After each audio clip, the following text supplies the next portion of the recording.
And Iceman's so sick. 2-0 shroomed to not get drafted is a true combo. That's still one of the most fired tweets of 2017. Sorry, Crush. Speaking of the boy, already looking to change it up. He's trying to show Silent Wolf Fire. This is how you play Fox against Luigi. I mean, immediately we see him answering that Luigi aggression with aggression of his own. He just doesn't want to give him room. Running in with the dare there, like that really called out some of Commaster's more passive tendencies, I want to say. Yeah, notice how he was sort of like wave dashing in and out of range slightly. Like he threw it up tilt, then he like reverse up tilt. He's not in a good spot right now, but when he's got that ground game going, Crush knows how to navigate it and try and prevent Commaster from taking the first couple hits. There, perfect run up smash. Sick laser too, because he actually ended up falling underneath the fireball. Oh, interesting. Shield. Ooh, Commaster's scared already. Actually, he was able to mash out of that grab in like 2 seconds at like 60%. Oh my god, stage spikes him against the bottom of Battlefield with that nair. Homie. He wasn't ready for that. Jabbed up smash. No, the first up smash was the bait into the jab up smash. With the first up smash, then they try to come in, then jab up smash him. That's how you do it. He's not going to do it twice in a row. You don't even do it twice in a row. You do it once, they try to come in, jab up smash. Yeah, exactly. There's no way he's dumb enough to try it again. Yeah, he's not. Back on stage, puts him off. See, again, right there, he just pushed dash dance out of range, evading the F tilt. Did this man just up throw up air Luigi? Yeah. Without getting naired? Is that without getting nair? That's the best part. I was thinking like, yeah, he's floating. Like that's not too surprising. Without a nair, you know, this morning we were all like making breakfast, and we were all making breakfast, and we have this like house group chat for the weekend, and he just texted like while we're all making breakfast. We haven't even seen him all morning, and he goes, "I heard modern Manhattan millennial, and I woke up." Oh goddamn. So we'll see how Commaster answers here on Final Destination. Again, this is going to let him do stuff he's been doing in all these sets we've seen so far, is really just control people at the ledge when he's on stage. If he can just get Crush off stage, that's the key stipulation, right? That was reaching there with that back air. He really wanted to go out and find that, but Commaster was just a bit too far out there, but finally able to hit him with that dash attack up smash, only at 51%. Immediately respawns while he's got the iframes. Let me throw a nair at him. Great dare. Yeah, again, see, he's just able to... Oh, he didn't roll up in time.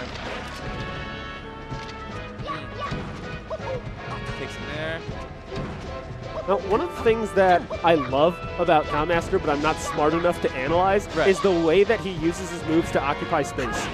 Even when they're not like hitting, he's threatening space and he's occupying space. Like I mentioned earlier, how he's making that sort of wall of fares early. He kept rising up, and it was like a wave crashing down. You can't go on the right side of the stage because I have this wave of fares that you are going to have to come into contact with if you want to be here. It's not just the fair; it's also the forward tilt. Yeah, in that specific instance, like that's what it was. But he's doing this a lot with all sorts of moves.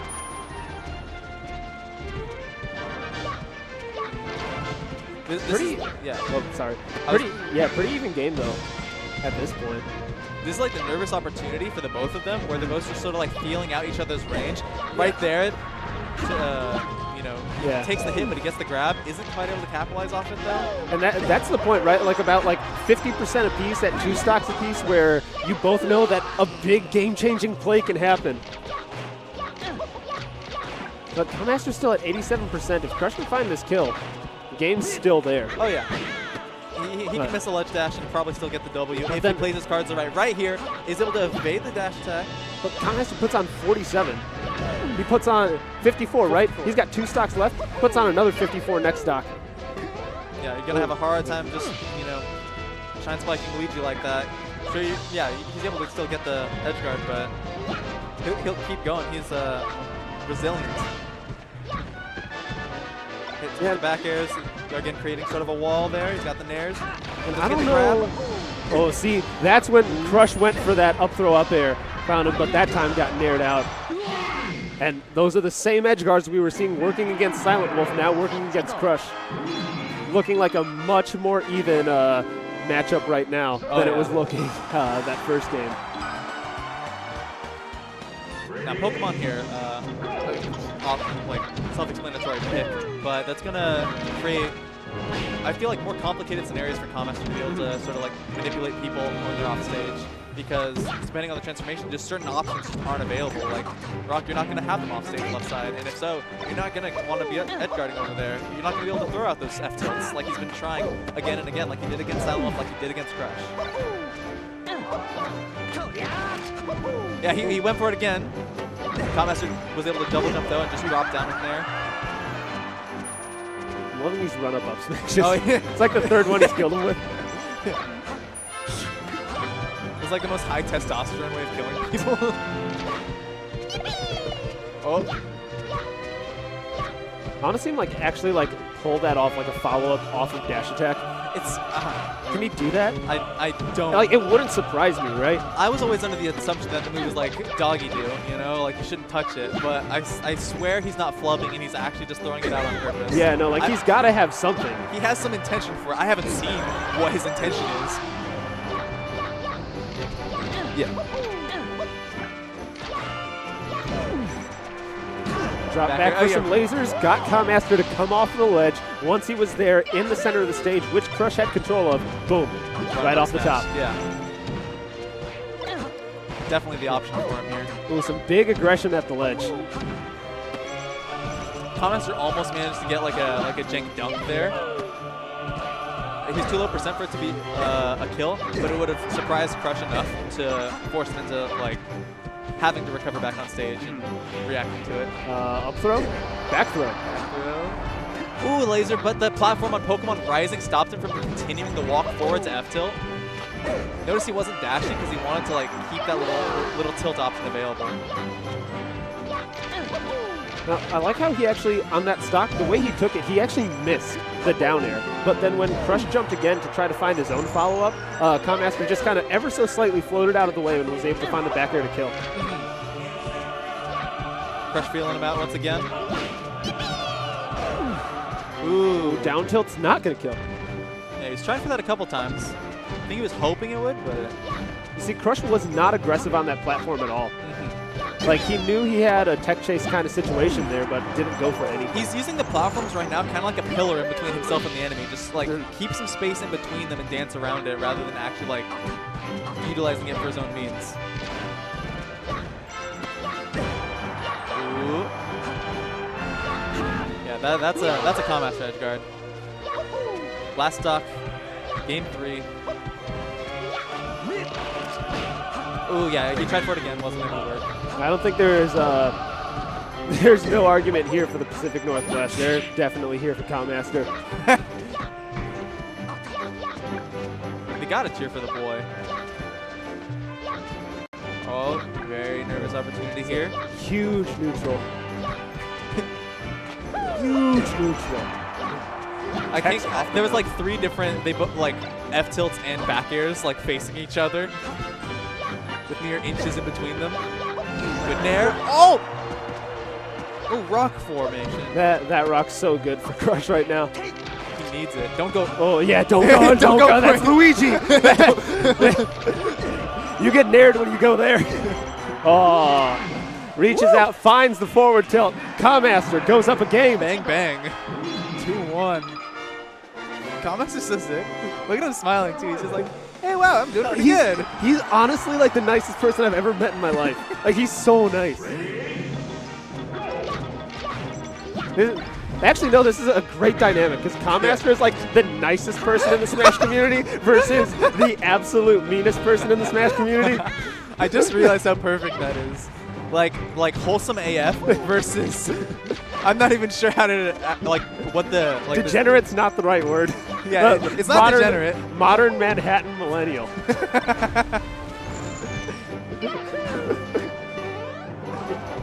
Oh, there we go. All right. Thomas already down 1 stock.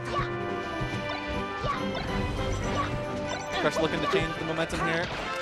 Good grab. Yeah, even before he jumped, the nair came out. He's understanding now. He knows. A lot of times, Kamaster's going for these fireballs, and he has really great uses of them when he's approaching from a ledge. But I noticed his fireballs towards ledge aren't necessarily much to hit them, but to prevent them from recovering high. So he fires them high, so that way he knows you have to approach on stage level where his foot's going to be. Well, that's the great thing about projectiles, right? And that's something that honestly kind of changes the way a lot of people perceive the way they play neutral. Just because your projectiles don't always have to be something that you throw out to get damage. Your projectiles are something you use to control space, and Kamaster does that really well with his fireballs. Exactly. It's a tool more than anything. I mean, everything's a tool. Yeah. The difference between Men and the Beast, the tools. Oh. See, there the fireball timing was just like a little late, so the Firefox could cancel it out. But that forward throw into nair was actually really good. Like, that was just some solid percent, you know? Ooh. That's actually a lot of that hurts. It's easy to forget, like, just that hurts. Like, it doesn't have to be a misfire to send you across stage. You can't just ignore it. Yeah, but still, I mean, Kamaster on his last stock now. This is a 2-stock lead for Crush. Big change of pace from game 3 here. So, like, the last frame of that nair.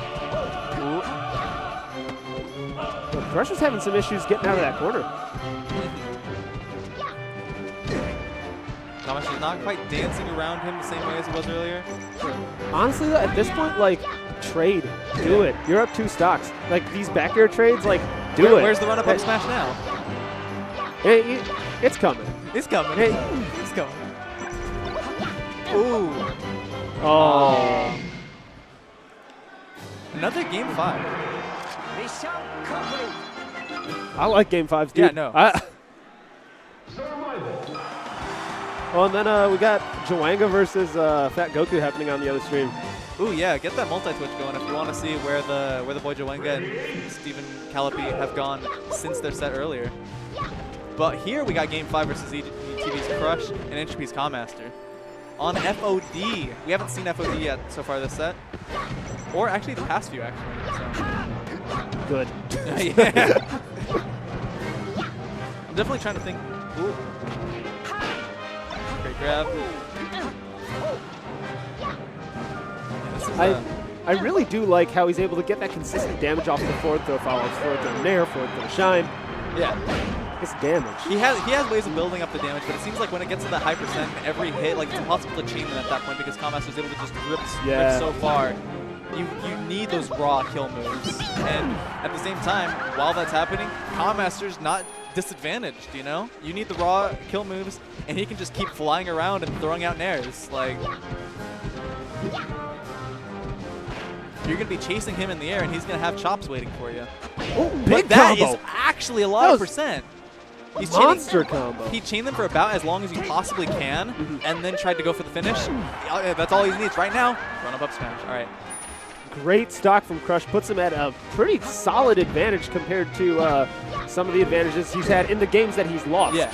If you've noticed, the games that he's won, he's had these big leads. It's always been dramatic. Exactly. It's when he can find this momentum. Yeah, when he can find this momentum, it's working for him. But right now, Kamaster's doing a great job of keeping this even. Oh. Oh man. Kamaster really trying to hang back though with these aerials. Got him off stage. Again, didn't keep the pressure on the top recovery. I think he was too he was too nervous about a potential like Fox illusion heading back on stage. I feel like it's really scary as Fox playing against Kamaster trying to go for the ledge because then he just throws out that stanky leg. Oh. Like he just forward tilts you. Yeah. You're gone. Kamaster needs to be very careful here, otherwise it's curtains. That last death alone happened incredibly low percent, partially because of him using air dodge, but then getting shine spiked. But anything like that happening again, especially at 48%, this is the territory where a grab, an up air, something like that, could definitely take it. But they're both on winner stock now. There's the up air. Up throw. He waited for the nair to come out. Yeah, he knew the nair was coming because, of course, like, that time it was down air. Ooh. Got him off stage. He's going to be approaching the chop. Well, this is actually so scary because maybe he got first hit of up air earlier. See if the position's reversed there. And catches him off of the platform. That was still so scary though, because you knew that if Commaster found a grab, then it could be over just as quickly. But in an amazing Game 5 set, Crush comes out over Commaster. That was actually a really crazy set. That was showing this is how Fox plays against Luigi. This is what you need to be trying to do in order to keep that guy away from you. And now we got Bladewise sitting down. Oh, man. Oh, instant replay. Oh, never mind. There it is. Oh, yeah, we're checking it out. Ooh. What do we got here? Which one was this? Yeah, that's what I'm wondering. Oh, it's the triple forward tilt. Boop. He's just ready for it. Have you ever just like look at how we're not done yet. We're not done yet. Oh, that's right. That was the dunk. Actually, that's crazy. No, that was like the very bottom. Yeah. That was like the very bottom of the Meteor hitbox.